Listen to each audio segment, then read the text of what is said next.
करने के लिए आज हमारे साथ मौजूद है वरिष्ठ पत्रकार अवधेश मलिक जी हैं। कांग्रेस से अजय गंगवानी हमारे साथ जुड़े हुए हैं। साथ ही साथ प्रवीण जी हमारे साथ इस खास चर्चा में मौजूद है बीजेपी से। आप तीनों मेहमानों का साधना न्यूज में बहुत बहुत स्वागत है। अजय जी, मैं सबसे पहले आपके पास आऊंगा क्योंकि आज रक्षा मंत्री जो है वो कांकेर में थे और धर्मांतरण का एक बार जो मुद्दा है वो फिर वो उठा के गए हैं कि यहाँ धर्मांतरण हो रहा है, खासकर बस्तर की बात उन्होंने की है। शिकानी, देखिए 2 से 3 चीजें महत्वपूर्ण है। लगातार जिस प्रकार से केंद्रीय मंत्रियों का दौरा है, देखिए गिरिराज सिंह का दौरा हुआ, फिर अमित शाह जी का दौरा हुआ, आज राजनाथ सिंह जी का दौरा है और 7 जुलाई को माननीय प्रधानमंत्री मोदी जी आ रहे हैं। ये सारे केंद्रीय मंत्रियों का दौरा जो लगातार जारी है, इस बात से सबसे एक महत्वपूर्ण बात प्रमाणित होती है कि जो भारतीय जनता पार्टी का जो दिल्ली का केंद्रीय नेतृत्व है, किसी भी प्रादेशिक नेता पर भरोसा नहीं जा रहा है। आज किसी को भी जो पर्याप्त महत्व मिलना चाहिए, न रमन सिंह को, न अजय चंदाकर जी को, न बिजवान अग्रवाल जी को, न नारायण चंदेल, अरुण साह जी को। सबसे महत्वपूर्ण है श्रीकांत जी, छत्तीसगढ़ में भारतीय जनता पार्टी बिना दूल्हे की भारत है। आज किसी को भी दूल्हे भाजपा का जो मुख्यमंत्री का चेहरा घोषित नहीं कर रहा है, क्योंकि कहीं ना कहीं जो आज बचे हुए 13 विधायक हैं वो 6-6 गुटों में बटे हुए हैं। इन्हें पता है कि किसी को मुख्यमंत्री का चेहरा प्रोजेक्ट किया जाएगा तो जो गुटबाजी है, जो अंतरकलह है, वो और सिर फुटअव्वल है, वो चरम पे आ जाएगी। देखिए दूसरा सबसे महत्वपूर्ण है कि छत्तीसगढ़ जनता ये जानती है कि कौन 15 साल तक लगातार वादा खिलाफी करता रहा, कमीशन खोरी करता रहा, भ्रष्टाचार करता रहा। रायगढ़ की भाजपा की कार्य समिति की बैठक में माननीय पूर्व मुख्यमंत्री रमन सिंह ने सार्वजनिक रूप से स्वीकार किया कि भैया 1 साल के लिए भ्रष्टाचार छोड़ दीजिए, हमारी सरकार को 30 साल तक नहीं ला पाएगा। लेकिन जिसके डीएनए में भ्रष्टाचार है, जिनके खून में भ्रष्टाचार है, वो उससे बाज नहीं आएंगे। देखिए अब कहीं ना कहीं बस्तर की बात कर लो, अगर वर्तमान की बात करो तो बस्तर की 12 की 12 सीटें, सरगुजा भी आदिवासी क्षेत्र है, 14 की 14 सीटें। इस बात का स्पष्ट प्रमाण है कि आदिवासी वर्ग कांग्रेस साथ है और रहेगा। अभी जो भानु प्रताप को उपचुनाव हुआ शिकान जी, उसमें भी 20,000 से ज्यादा वोट से हमने जीत दर्ज की। 15 साल तक छत्तीसगढ़ में भारतीय जनता पार्टी की सरकार आदिवासियों के साथ वादा खिलाफी करती रही। जर्सी गाय देने का वादा किया, नहीं निभाया। आज सरकारी नौकरी देने का वादा किया, नहीं निभाया। आज अधिकारों और कानूनों के संरक्षण के लिए कानून बनाने की बात की और आखिरी में 1707 किसानों की 4200 एकड़ जमीन सौंप दी। आज लगातार एडसमेटा, सारकीगुड़ा, पैदा गेलूर में किस प्रकार से निर्दोष मासूम आदिवासियों का एनकाउंटर कर दिया गया, वो छत्तीसगढ़ की जनता ने देखा। मीना खल को मड़कमहड़ में का बर्बरता पूर्वक बलात्कार कर उनकी हत्या कर दी गई। आज जलियांवाला के आदिवासी आश्रम में लगातार नाबालिग बच्चों का यौन शोषण होता रहा।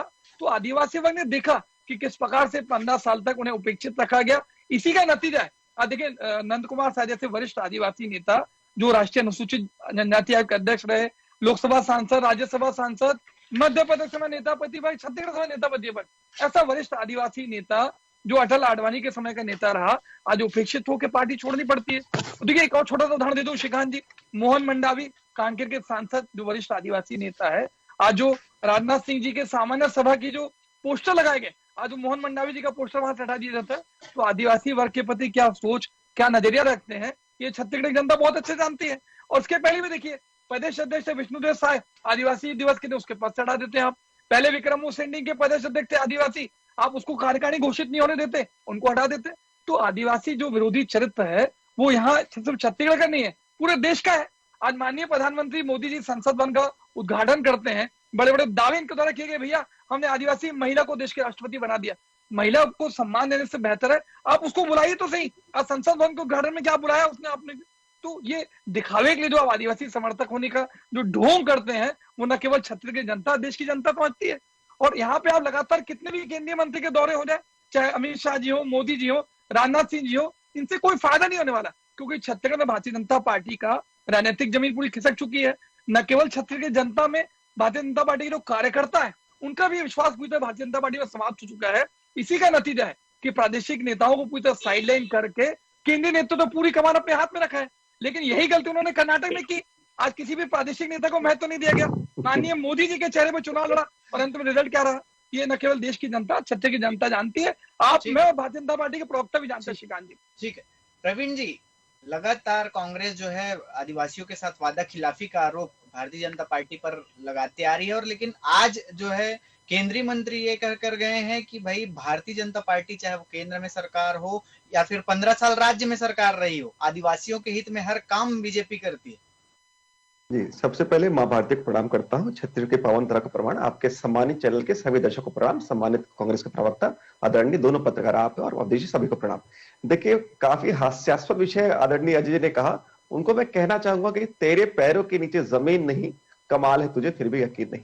जिस प्रकार के दूल्हे की बात कर रहे हैं, देखिए इनके ही केंद्रीय नेतृत्व ने आदरणीय भूपेश बघेल जी के चेहरे को कुछ दिन पहले ही नकार दिया। इस प्रकार उन्होंने कहा कि सामूहिक नेतृत्व में हम चुनाव लड़ेंगे। निश्चित रूप से ये बिल्कुल भी प्रमाणित करता है कि जिस प्रकार ये लोग ढोल कहीं ना कहीं पीट रहे थे कि भूपेश बघेल के राज में काफी अच्छा हो रहा है, केंद्रीय नेतृत्व ने कहा कि सामूहिक नेतृत्व चढ़ेंगे। कहने का मतलब, इसका मतलब निश्चित रूप से जो नारा दे रहे थे कि भूपेश का भरोसा है, वो नारा फेल होता है। भूपेश है तो अत्याचार है, भूपेश है तो भ्रष्टाचार है, और भूपेश है तो धर्मांतरण है। और जिस प्रकार ये विधानसभा के उद्घाटन की बात कर, आपकी संसद के उद्घाटन की बात कर रहे थे भाई, है ना, यहाँ के नवीन विधानसभा भवन का उद्घाटन किसने किया? आदरणीय श्रीमती सोनिया गांधी जी ने। तब आपके आदिवासी का सम्मान कहाँ गया था, मैं पूछना चाहूंगा। और रही बात, इनके यहाँ तो इतने अंतरकला है भाई, आदरणीय आदिवासी अध्यक्ष, वर्तमान में जो अध्यक्ष है, उनके जो लिस्ट जारी होती है उसको प्रभारी शैलजा जी निरस्त कर देती है। ऐसा सम्मान करेंगे आप? आदिवासी व्यक्ति अगर अध्यक्ष बन रहा है तो उसके पास इतना अधिकार नहीं है कि वो बिल्कुल भी लिस्ट जारी कर सके। श्रीकांत जी, मेरा एक छोटा सा प्रश्न है। अजय जी, आप कंप्लीट करिए। तो हम आपको बहुत सम्मान करता हूं, मैं हमने बीच में नहीं कहा, वही अपेक्षा करूंगा। देखिए टीएस सिंहदेव जी की बात करता हूं, आज उनको डिप्टी सीएम बनाया गया। ये तो निश्चित रूप से संविदा भर्ती है 90 से लेकर 120 दिन का। आपको बताना चाहूंगा, जनता जानती भी है कि यही टीएस सिंहदेव जी ने त्याग पत्र दिया था 16 जुलाई 2022 को। इन्होंने अपने त्याग पत्र में लिखा था कि उनको काम करने नहीं दिया जा रहा है, 8 लाख लोगों को घर नहीं प्राप्त हुआ, और 10,000 करोड़ का इंफ्रास्ट्रक्चर इस सरकार की नाकामी के चलते बिल्कुल नहीं बन पाया। तो आदरणीय टीएस सिंहदेव जी तो बार बार कह रहे थे कि उनको काम करने नहीं दिया जा रहा। यहां तक पब्लिक डोमेन में इन्होंने ये कहा कि भाई कि दस्तावेज में हस्ताक्षर तो उनके होते हैं, लेकिन अंतिम निर्णय सीएम लेते हैं। और जिस प्रकार सीएम निर्णय लेते हैं, लेकिन सीएम के निर्णय को लेने के बावजूद भी जिस प्रकार केंद्र ने कह दिया कि सामूहिक चेहरे पर चुनाव लड़ेंगे, निश्चित रूप से प्रमाणित करता है कि अंतरकला की पराकाष्ठा कांग्रेस पार कर चुकी है। चाहे वो प्रदेश अध्यक्ष मरकाम जी की बात हो, और या तो मैं आपको चुनौती पूर्वक, और चुनौती तो नहीं दूंगा क्योंकि आप मेरे से बड़े हैं, लेकिन बड़े विनम्रता पूर्वक आपसे पूछूंगा मैं, बृहस्पति सिंह जी हत्या का आरोप लगाते हैं आदरणीय टीएस सिंहदेव जी पर, बृहस्पति सिंह जी मुद्दों से भटक रहे हैं अपन, ठीक है। मैं उस विषय पर भी आ रहा हूँ, मैं उस सारे विषय कवर करूंगा। मैं अजय जी चिंता मत करिए, सारे विषय कवर करूंगा। आदरणीय बृहस्पति सिंह जी जो है हत्या का आरोप लगाते, छोटा मोटा आरोप नहीं लगाते, हत्या का आरोप लगाते टीएस सिंहदेव पर। किसका संरक्षण मिल रहा है कि यह सब पर कोई कार्रवाई नहीं। और रही बात बस्तर की, आप बात कर रहे हैं, ये बस्तर के ही कमिश्नर की चिट्ठी है,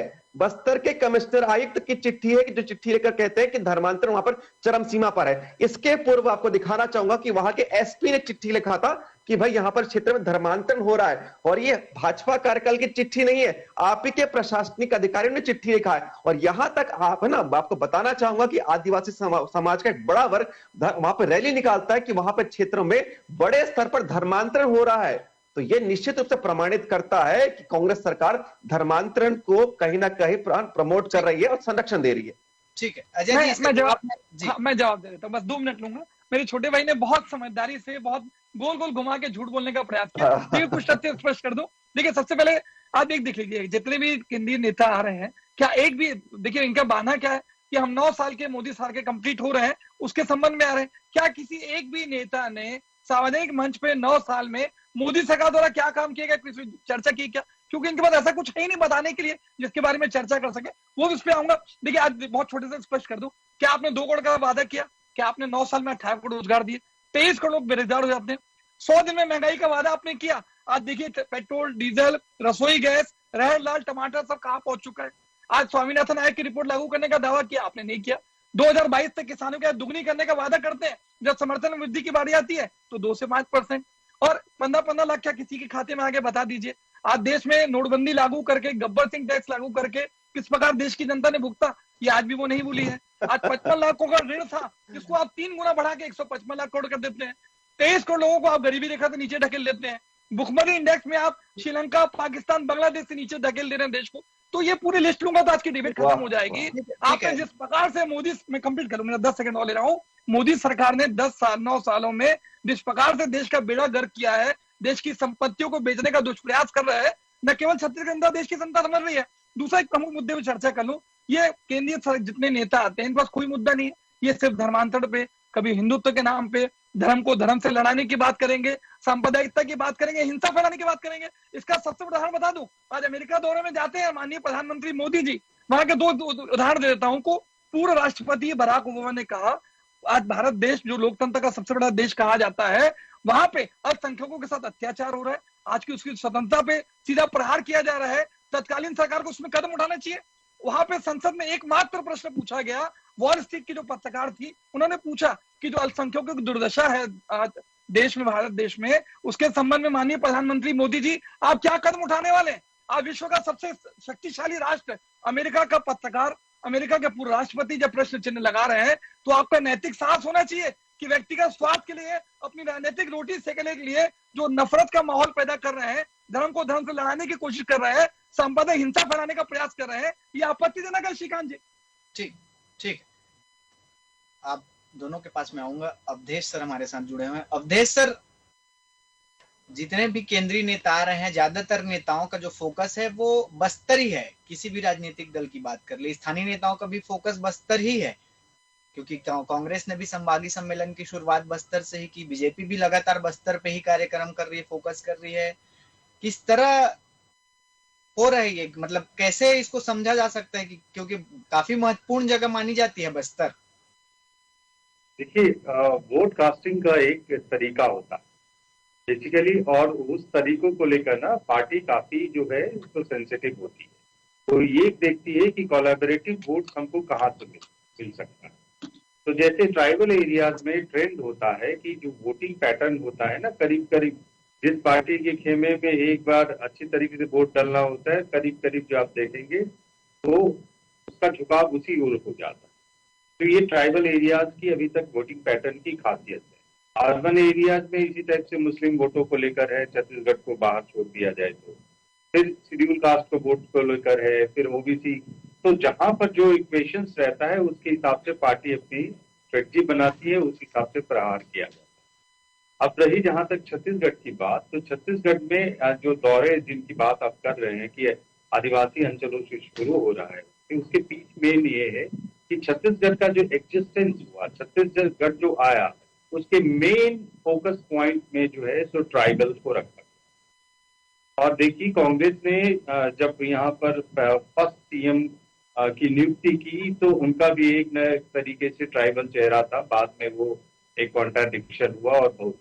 तो कुल मिला के जो मैसेजिंग देने की बात है वो ट्राइबल वोट्स की बात। और छत्तीसगढ़ में खास करके बस्तर कहें या सरगुजा कहें, जो आदिवासी वोटों में जो गोंड वोटों की जो संख्या है वो काफी ज्यादा है।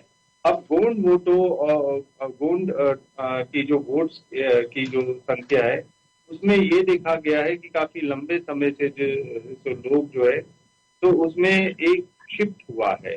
अब ये हम आरएसएस की जो वनवासी आश्रम है उसके कारण से कहें, या विवेकानंद के आश्रम से कहें, या फिर जो इस प्रकार की जो है, तो उसमें ये देखा गया कि वो हिंदू वोटों की मत या हिंदू आइडियल्स के या हिंदू जो खास करके जो रीति रिवाज है उसको मानने का प्रचलन काफी बढ़ा है।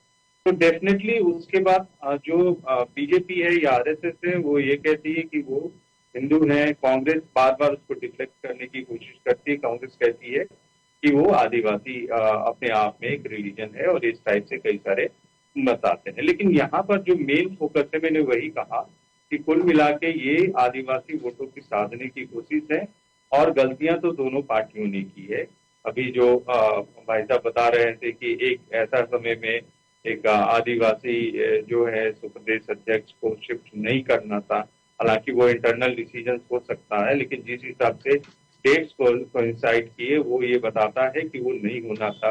उसी प्रकार से मोहन मरकाम वाला जो इशू है उसमें जो एक टाइप से कॉन्फ्लिक्ट हुआ कि उनके ऑर्डर को लेकर, ऐसा नहीं होना चाहिए, क्योंकि ये पूरी की पूरी जो एक्सरसाइज होती है जिसमें आप ये कहते हैं कि परसेप्शन शिफ्ट या परसेप्शन चेंज करने की कोशिश करती है, उसमें बहुत दिक्कतें आती है, जो खास करके जो ये मैनेज करते रहते हैं, चाहे बीजेपी में हो चाहे कांग्रेस में हो, क्योंकि एक बड़ा सा हमला लगता है पूरी चीजों को ठीक ठाक करने में। रही बात जो बस्तर में कितना विकास हुआ है या छत्तीसगढ़ के कंपैरिजन में, वो सबके सामने है, बोलने की बात नहीं है। आप देख लीजिए रायपुर में जिस हिसाब से विकास हुआ है उस हिसाब से विकास बस्तर में नहीं हुआ है। एक सवाल तो उठ ही सकता है कि क्यों नहीं हुआ है। सरगुजा का विकास उस हिसाब से क्यों नहीं हुआ है ना? क्योंकि देखिए ऐसा नहीं है कि यहाँ की जो पब्लिक ने दोनों पार्टियों का शासन नहीं देखा है। पहले कांग्रेस थी, फिर बीजेपी रही है, फिर अभी कांग्रेस है। तो कुल मिला के आप ये कह सकते हैं कि जो पार्टी के जो लीडर्स ने जो अपने मैनिफेस्टो में जो चीज कही उस हिसाब से वो चीज डिलीवर नहीं हुई। क्योंकि जिस हिसाब से बस्तर में पैसे आए हैं, सरगुजा में पैसे आए हैं, अगर उसका हिसाब किताब सिंपली तरीके से रेखांकित किया जाए तो एक बात अजीत जोगी ने कहा था कि चांदी की सड़क तक बन सकती है, जिसमें कोई दो राय नहीं हो सकता है। और दूसरी बात CSR, DMF की मनी और जो उनके जो इंडस्ट्रीज की मतलब जो अपना एक मैंडेट होता है जो बार बार विज्ञापनों में दिखाती है कि काफी अच्छा चेंज हो रहा है, तो जाके देखेंगे कि वो NMDC वाला माइनिंग का एरिया में आज भी लोग जो है सो लाल पानी से काफी ग्रस्त हैं। एक बहुत बड़ा सवाल उठ सकता है कि जब ये NMDC और वहां से जब उसके लिए कोयला और जो है तो लो आयर्स की इन सारी चीजों को लेके ट्रेन और रैक्स चल सकती हैं, तो वो जो ट्रेनें जो है रायपुर तक चल सकती हैं, बिलासपुर तक जाती है, वो इतने सालों में बस्तर तक क्यों नहीं पहुंची? ये बहुत बड़े सवाल हैं जिनका मेरे ख्याल से इस पार्टी के जो डिस्कशंस हो रहे हैं उसमें शायद वो केंद्रीय नेतृत्व जवाब देते तो जनता को काफी हद तक मदद मिल जाएगी, स्टेट नेतृत्व जवाब दे दे तो मदद मिल जाएगी, स्पोक्स पर्सन उस पर हाईलाइट करे तो बहुत मदद मिल जाएगी। जी ठीक। अजय जी आपके पास आऊंगा। कांकेर में आज सभा को संबोधित करते हुए रक्षा मंत्री ने नक्सलवाद का भी जिक्र किया और कहा है कि अगर छत्तीसगढ़ की कांग्रेस सरकार का सहयोग रहता तो फिर नक्सलवाद का सफाया हो जाया रहता। बहुत अच्छा प्रश्न पूछा आपने। देखिए बहुत स्पष्ट कर दूं, आज जब 2003 में इनकी सरकार बनी भारतीय जनता पार्टी की, नक्सलवाद मात्र दक्षिण बस्तर के 3 ब्लॉकों तक सीमित था। लगातार भारतीय जनता पार्टी की सरकार ने खाद पानी देके उसको 14 जिलों तक पहुंचाया। पूर्व मुख्यमंत्री रमन सिंह अपने गृह क्षेत्र कवर्धा जिले को सुरक्षित नहीं कर पाए। एक और बेहतरीन चीज बता दूं आपको, NCRB के नए आंकड़े आए हैं, छत्तीसगढ़ में नक्सली घटनाओं में 80% की कमी आई है और नक्सली शहादत में 52% की कमी। ये केंद्र की मोदी सरकार के आंकड़े हैं। और आज मुझे बहुत अच्छे से याद है कि APS गिल जो वरिष्ठ नक्सली विशेषज्ञ माने जाते रहे, पूरे मीडिया में सुर्खियों में रहा। रमन सिंह ने क्या कहा, भैया वेतन लो और मौज करो। आज नक्सलवाद के प्रति इनकी क्या नियत, नीति और नजरिया था, ये इस बात का स्पष्ट प्रमाण है। और कहीं ना कहीं माननीय मोदी जी के मुख्य भूपेश बघेल जी के नेतृत्व में विश्वास, विकास, सुरक्षा, इन 3 सिद्धांतों को लेकर हमने काम किया है, जिसका नतीजा है कि लगातार जो है नक्सली घटनाओं में कमी आ रही है। और देखिए एक चीज और कह दूं, अवधेश मलिक जी वरिष्ठ पत्रकार है, कुछ व्यक्तिगत राय हो सकती है, परंतु उनकी राय से सहमत हूं। अगर ये बस्तर में विकास की बात करें तो कुछ बातें स्पष्ट कर दूं। आज तेंदुपत्ता का समर्थन मूल्य 2500 देते थे, हम 4000 दे रहे हैं। ये लघुवनोपज 7 खरीदते थे, हम 65 खरीद रहे हैं। इनके समय जो लघुवनोपज की खरीदी की जाती थी उसकी 600 गुना वनोपज खरीदी की जा रही है। पूरे देश का 73% वनोपज की खरीदी आज छत्तीसगढ़ में हो रही है, पूरे देश में पहले स्थान पे है। आज टाटा द्वारा अधिग्रहित 1707 किसानों की जमीन लौटाने वाली देश की इकलौती कांग्रेस की सरकार है। मुझे बता दें भाजपा के प्रवक्ता क्या देश में कहीं हो रहा है क्या? व्यक्तिगत वनाधिकार पट्टे 4,84,000 वनाधिकार पट्टे, व्यक्तिगत सामुदायिक 45,837, पूरे देश में सर्वाधिक। पेशा कानून हमने लागू किया। लगातार हमने आदिवासी वर्ग को मजबूत करने का काम किया है, जिसका नतीजा है कि लगातार 5 विधानसभा उपचुनाव, 14 के 14 नगर निगम, 43 में से 41 नगर पालिका और 112 में से 107 नगर पंचायत, ये सारे चुनाव पर हम बता रहे हैं कि न केवल आदिवासी वर्ग, छत्तीसगढ़ की सारी जनता का भरपूर प्यार, स्नेह, आशीर्वाद कांग्रेस को मिल रहा है। और दूसरी बात एक छोटी सी और प्रकाश डाल दूं, ये लगातार जो राजनीति करने का प्रयास कर रहे हैं, आज TS बाबू को अगर उप मुख्यमंत्री बना रहे हैं तो इसमें भारतीय जनता पार्टी के नेताओं के पेट में क्यों दर्द हो रहा है? रमन सिंह का, अरुण साव का, नारायण चंद्र का बयान क्यों हो रहा है? मेरी व्यक्तिगत पार्टी में हम किसी को उप मुख्यमंत्री बनाए, ये हमारा व्यक्तिगत निर्णय है, आज इनको पेट में क्यों दर्द हो रहा है? मैं इसका कारण बताता हूँ आपको। इसके 2 कारण है। क्योंकि इनको पता है भारतीय जनता पार्टी को आने वाले 2023 के विधानसभा चुनाव में ये सरकार बनाने की स्थिति में किसी प्रकार से नहीं है। ये ऑपरेशन लोटस के माध्यम से महाराष्ट्र में, गोवा पे, मणिपुर में, कर्नाटक में, राजस्थान में लगातार लोकतंत्र द्वारा चुनी गई सरकार को गिराने की साजिश करते हैं। इनको देखिए, माननीय TS बाबा जी ने सरगुजा सम्मेलन से कहा, भाजपा का शीर्ष नेतृत्व उनसे संपर्क में था, वो प्रयास कर रहे थे कि यहाँ भी ऑपरेशन लोटस का प्रयास करें। दूसरी बात ये सामूहिक नेतृत्व की बात कर रहे हैं। आपको बहुत स्पष्ट कर दूं, अभी पाटन की जो बूथ चलो सम्मेलन था, माननीय TS बाबा जी ने स्पष्ट रूप से कहा, भैया भूपेश बघेल जी को न केवल विधायक चुनना है, आपको उन्हें फिर से छत्तीसगढ़ का मुख्यमंत्री बनाना है। इससे बढ़ के कुछ सुनना चाहेंगे मेरे छोटे भाई? आज स्पष्ट है, आज ये जो राजनीति करने का प्रयास करते रहे, गुटबाजी अंतर कलर की राजनीति करने का प्रयास करते रहे, 2.5 साल का जो फॉर्मूला बनाने की बात करते रहे, उसमें विराम लग गया है। उसी का कारण है रमन सिंह और बाकी लोगों के पेट में दर्द हो रहा है।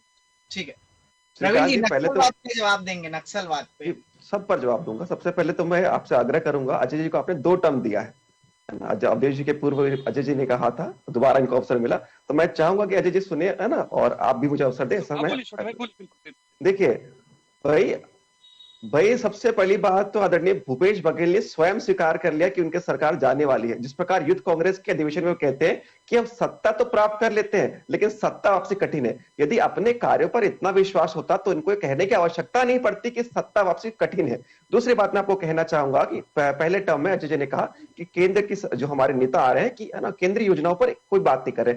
आज ही आदरणीय राजनाथ सिंह ने कहा कि जिस प्रकार क्रांतिकारी और परिवर्तनकारी युग वर्तमान मोदी सरकार में है, वो कहीं ना कहीं बताता है कि केंद्र की सरकार ने क्या किया है। जिस प्रकार ना उन्होंने बताया कि जिस प्रकार 7 नए IIT, 7 नए IIM और ना 250 से अधिक मेडिकल कॉलेज और ना 18 से अधिक नए जो है आपको एम्स प्रदान किया गया केवल 9 सालों में। ऐसे अनेक कार्य का जो है किया गया मोदी सरकार ने। उसके लिए समय अवधि बहुत कम, इसको बताना चाहूंगा 1.5 से 2 घंटा भी कम पड़ जाएगा। खैर वर्तमान अगर मैं राज्य सरकार की बात करूं तो सबसे पहले तो आपको बताना चाहूंगा कि झूठे जो जन घोषणा पत्र के माध्यम से सरकार सत्ता पर आई थी। पॉइंट नंबर 14 में शराबबंदी की बात कही थी और शराब की हालत क्या 10 बिंदु पूछ लीजिए। चलिए आज चैनल पे चैलेंज हो जाए मेरा। अजय जी मैंने आपको डिस्टर्ब नहीं किया, बड़े भाई है लेकिन है ना। देखिए वही बोल रहा हूँ, शराबबंदी की बात करने के बाद सुनता हूं तो कहता हूं तो इनको तकलीफ होती है। शराबबंदी की बात करने वाले सरकार जो है ना अवैध शराब बेच रही है और यहां तक ये बात इनके स्वयं के कार्यकर्ता आपस में ना ये कंप्लेंट करते हैं कलेक्टर के पास। देखिए, और दूसरी बात जो आप कह रहे हैं, मैं आपको बताना चाहूंगा कि राज्य में क्या चल रहा है। शराबबंदी की बात आई, 2000 करोड़ का आपने शराब घोटाला किया, युवाओं को आपने 10 लाख लोगों को बेरोजगारी भत्ता देने का वादा किया, उस पर आपने कुछ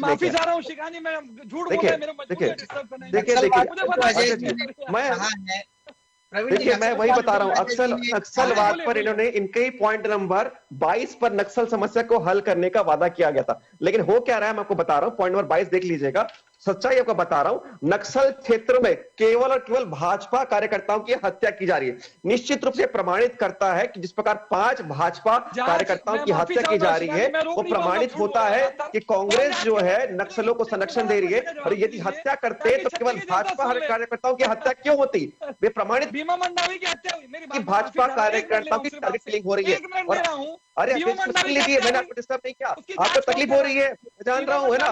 5 भाजपा कार्यकर्ताओं की हत्या प्रमाणित करता है कि नक्सलों को संरक्षण देने वाली कांग्रेस सरकार है, कांग्रेस सरकार है। और आदिवासियों की बात करते हैं, देखिए गौर गांव में जो आदिवासी समाज जो है रैली निकालकर कहता है कि धर्मांतरण हो रहा है। बहुत सारे प्रमाण इतने हैं कि लेकिन आप स्वीकार नहीं कर पा रहे, क्योंकि आपको मालूम है कि आपके सरकार केवल और केवल एक काम में सर्वश्रेष्ठ है, वह घोटाले करने में। यहां तक आपने युवाओं को नहीं छोड़ा, किसी क्षेत्र में आपने भ्रष्टाचार कर दिया, युवाओं का हक मार दिया आपने, भाई शराब का घोटाला कर दिया। केंद्र ने जो चावल भेजा कोरोना काल में, उस चावल को तक डकार गए आप। शराबबंदी की बात करने वाले लखमा जी कहते हैं शराबबंदी समय की कमी है, मैं बोल रहा हूँ आपने कोई क्षेत्र नहीं छोड़ा। घोटाले की पराकाष्ठा क्या होती है वो कांग्रेस सरकार से लोग सीख सकते हैं। ठीक है, समय की कमी है अजय जी, समय की कमी है। शॉर्ट में अपना जवाब रखेंगे, फिर आखिरी कमेंट लेना है वरिष्ठ पत्रकार से। देखिए 3 छोटी बातें कह दो। ये शराब घोटाले की बात कर रहे हैं, आज क्या ईडी ने दुकानों का डिटेल दिया कि आप कितनी नकली शराब की बोतलें मिली, आपको कितनी अवैध शराब मिली? कहीं मिली। सिर्फ वह दो इनके झूठे आरोप लगाने का प्रयास है। दूसरा, आज देखिए कौन आरोप लगाने का प्रयास कर रहा है। 400 करोड़ से 5000 करोड़ राजस्व उन्होंने पहुंचाया। 138 साल शराब की आबकारी नीति को परिवर्तन किसने किया? व्यक्तिगत स्वार्थ के लिए आप। दूसरी बात, देश को प्रति व्यक्ति शराब की खपत में गोवा को पीछे छोड़ के छत्तीसगढ़ को पहले पहुंचाने वाले लोग आज शराब की बात कर रहे हैं। अच्छा जी, आपने शराबबंदी किया क्या? आपके इस पर पता लिखा हुआ है 36 में से 31 बिंदुओं के वादे कर दिए हमने। क्या आप ये वादा कब पूरा होगा? ये वादा कब पूरा होगा? ठीक है, मेरा करूंगा, मैं बात कर लेता हूँ उस पर भी। देखिए ये क्या चाहते हैं हम, इसके गुजरात टाइप जो मोदी जी का गृह राज्य है, जहाँ दिखावे के लिए शराबबंदी है, घर पहुंच शराब की बिक्री हो रही है, घर पहुंच सेवा मिल रही है। क्या इस ढंग से शराबबंदी करे आपके जैसे? अजय जी, क्या आपने इसका लाभ उठाया है? क्या वहाँ शराब की बंदी हो? प्रामाणिकता से बोलिए आप, वहां पर शराबबंदी है, बताइए, प्रामाणिकता से बोलिए। पिता का पेश करिए वहां पर। छोटे भाई मैंने बहुत शांति से सुना, ठीक है, आपको मेरा निवेदन। ठीक है, आप दोनों की बातें सुन ली। अब आखिरी कमेंट जो है वो अवधेश मलिक सर से ले लेते हैं। अवधेश सर, कितना प्रभाव पड़ रहा है बस्तर में, क्योंकि केंद्रीय नेताओं का लगातार दौरा चल रहा है, इस विधानसभा चुनाव में कितना लाभ राजनीतिक दलों को होगा इससे? देखिए, केंद्रीय नेतृत्व के आने से जो लाभ होता है वो तो होता है, लेकिन उतना नहीं होता है जितना उसको शो करने की कोशिश की जाती है। जी, बहुत सही बात है। दूसरी चीज में वो किसी पार्टी के साथ हो, उसके साथ दूसरी चीज है जो वहाँ की जो बेसिक समस्या है, जैसे एक धर्मांतरण का मुद्दा को काफी हाइप किया जा रहा है। अब देखिए, धर्मांतरण को लेके भारतीय संविधान ये कहता है कि कोई भी व्यक्ति अपना धर्म परिवर्तन कर सकता है, क्योंकि अंबेडकर जी ने मतलब खुद ही अपने अनुयायियों के साथ धर्म परिवर्तन कर लिया था, वो बुद्धिस्ट धर्म को अपना लिया था उन्होंने। तो धर्मांतरण अपने आप में एक क्वेश्चन मार्क है। फोर्सफुल धर्मांतरण की बात होती है, जबकि फोर्सफुल धर्मांतरण करते हैं कहीं भी तो वो अपराध के कैटेगरी में आ सकता है। निश्चित रूप से तो मेरे ख्याल से 10 सेकंड दीजिएगा, मेरा निवेदन 10 सेकंड दीजिएगा। ज्यादा बताना चाहिए कि फोर्सफुल धर्मांतरण हो रहा है जब न कि धर्मांतरण हो रहा है। एक बड़ा सवाल ये है। दूसरी चीज है कि देखिए, ये एक जो सवाल है, शायद भारतीय जनता पार्टी के नेताओं को स्वीकार करना पड़ेगा कि उनके जो नेतृत्व में कहीं ना कहीं बिखराव चल रहा है। उनको एक चीज, क्योंकि एक जो पार्टी लाइन है, मतलब एक जो मैंडेट है जिसको छत्तीसगढ़ियावाद को, जिसको भूपेश बघेल ने काफी हाइप किया है, तो उनका और फार्मर्स की पॉलिसी जो है उसको लेकर जो है बीजेपी के पास जो है फिलहाल उस हिसाब का जवाब नहीं आते मैं मंचों से देख रहा हूँ। हाँ, एक चीज हो सकता है जहां पर एक बार में वो जो है कांग्रेस को पटकनी दे देती है कि अगर ये घोषित कर दे कि वो अगला उनका चीफ मिनिस्टर जो है कोई ट्राइबल होगा, तो फिलहाल जो है तो फिर कांग्रेस के लिए बड़ी दुखद स्थिति हो सकती है। ठीक है अजय जी, 10 सेकंड में अपना 10 सेकंड सिर्फ दे रहा हूँ। देखिए, धर्मांतरण की बात आरोप भारतीय जनता पार्टी बार बार लगाती है। 4.5 साल में एक भी तथ्यात्मक धर्मांतरण आरोप लगा के पहली बार। दूसरा, मध्य प्रदेश के समय, जब उस समय 1967 से धर्मांतरण का सख्त कानून है, ऑलरेडी लागू है। दूसरी बात, इनके 15 सालों में सबसे ज्यादा चर्च छत्तीसगढ़ बने। इनके कदावर मंत्री, जिनका नाम लेना मैं उचित नहीं मानता, रामकुंड की कृष्ण प्रार्थना सभा में लगातार जाते रहे।